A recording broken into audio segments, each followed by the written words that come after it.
అందరికీ నమస్కారం అండి. ఏపీలో చాలా వరకు పెన్షన్ తీసుకునే వారిలో అనర్హులుగా ఉన్నారనేసి మన సీఎం గారు తెలిపారు. అర్హులకే పథకాలు, పెన్షన్స్ ఇవ్వాలనేదే తమ ఉద్దేశమని, అదే సమయంలో అనర్హులుగా ఉన్న పెన్షన్స్ ఇవ్వడం సరికాదన్నారు.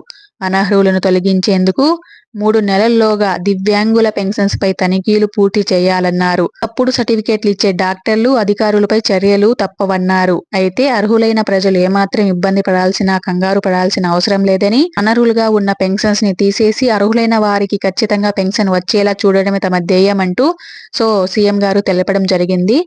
చాలా వరకు పెన్షన్స్ ఎక్కువగా బోగస్ ఉన్న పెన్షన్స్ అయితే డిజేబుల్ పెన్షన్స్ అనమాట.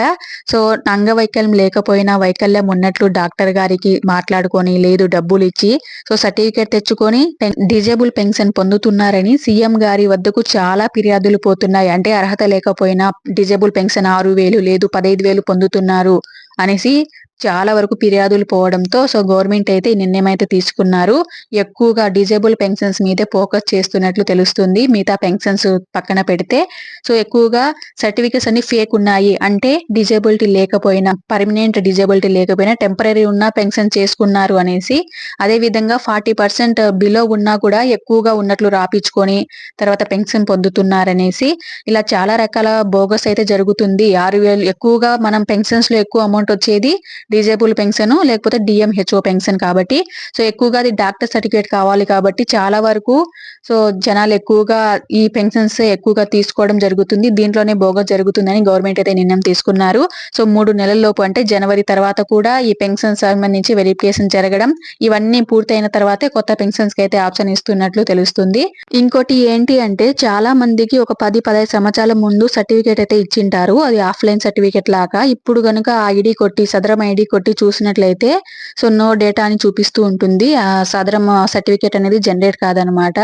అలాంటి వాళ్ళు మేము ఏం చేయాలి అనేసి చాలా మంది అడుగుతున్నారు. దానికి ఏం చేయాలంటే మళ్ళీ కొత్తగా అప్లై చేసుకోమని గవర్నమెంట్ అయితే చెప్పడం జరిగింది. మళ్ళీ కొత్తగా చేసుకున్నట్లయితే కొత్త సర్టిఫికేట్ అనేది ఆన్లైన్ సర్టిఫికేట్ అనేది రావడం జరుగుతుంది. మరి అదే పర్సెంటేజ్ ముందు ఉన్న పర్సెంటేజే వేసిస్తారా లేదా అనేది అదైతే డాక్టర్ చేతిలో ఉంటదన్నమాట. అలా వచ్చిన వాళ్ళైతే మళ్ళీ కొత్తగా అప్లై చేసుకోవాల్సి ఉంటుంది. పాత సర్టిఫికేట్ ఎత్తుకొని పోతే బెటర్ అని నా ఉద్దేశం. ఎందుకంటే ముందు ఎప్పుడో ఇచ్చింటారు. ఆ సర్టిఫికేట్ చూసైనా డాక్టర్ కొంచెం ఏంటి ప్రాబ్లమ్ వాళ్ళు ఇచ్చిన దాన్ని బట్టి డాక్టర్ గారి నిర్ణయం తీసుకునే అవకాశం అయితే ఉంటుంది. ఇంకా కొత్త పెన్షన్స్ గానీ రేషన్ కార్డు కానీ ఇంకా ప్రభుత్వం ఎలాంటి ఆప్షన్స్ అయితే ఇవ్వలేదు. పెన్షన్స్ కి సంబంధించి ఇంకా చాలా డౌట్లు అయితే ఉంటాయి. డిజేబుల్ పెన్షన్స్ 2 వస్తుంటాయి ఒకే ఇంట్లో. అంటే ఒకరికి చెవుడని ఇంకొకరికి వేరే రకమైన డిజేబిలిటీ ఉండి వస్తూ ఉంటాయి.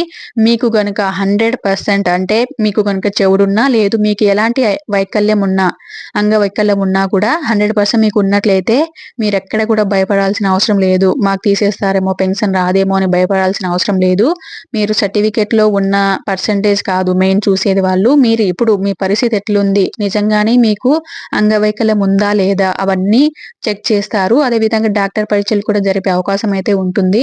ఈ డిజేబుల్ పెన్షన్సే కాకుండా వేరే పెన్షన్స్ కూడా బోగస్ ఉంటాయి కదా, అవి ఎప్పుడు చేస్తారు అనేసి చాలా మందికి డౌట్ ఉంటుంది. ఫస్ట్ అయితే ఎక్కువగా బోగస్ ఉన్న పెన్షన్ అంటే ఫేక్ గా ఉన్న పెన్షన్స్ ఎక్కువగా డిఎంహెచ్ఓ పెన్షన్స్, డిజేబుల్ పెన్షన్స్ కాబట్టి ఇవి 2 అయిన తర్వాత వేరే పెన్షన్స్ కూడా చెక్ చేసి వాటిలో అనర్హతలు కలిగి పెన్షన్ తీసుకున్నట్లయితే ఆ పెన్షన్స్ కూడా తొలగించే అవకాశం అయితే ఉంది. ఒకవేళ ఓల్డ్ ఏజ్ పెన్షన్ వస్తుంది, ఆధార్ లో డేట్ ఆఫ్ బర్త్ చేంజ్ చేసుకొని పెన్షన్స్ అనేది రాపించుకుని ఉంటారు కదా, అలాంటి వాళ్ళకి ఎట్లా చూస్తారు అంటే వాళ్ళ దగ్గర ఏమైనా డాక్యుమెంట్ ఉంటే అంటే వాళ్ళు 10th వరకు చదివింటారు కానీ ఆధార్ చేపించేటప్పుడు ఏదో ఒక డేట్ ఆఫ్ బర్త్ చెప్పేసి ఉంటారు. తర్వాత వాళ్ళు 10th ప్రకారం మార్చుకున్నారనుకోండి ఆధార్ లో ఇబ్బంది పడాల్సిన అవసరం లేదు. ఎందుకంటే వాళ్ళ దగ్గర వాళ్ళు చదివిన 10th ప్రూఫ్ ఉంటది. అంటే ఓన్ గా వాళ్ళే చదివింటారు 10th క్లాసు. ఆ మార్క్ లిస్ట్ గానీ ఆ స్టడీ గానీ ఉండడం వల్ల వాళ్ళు మార్చుకోవడం జరిగింది కాబట్టి ఎలాంటి ఇబ్బంది అయితే వాళ్ళకు ఉండదు.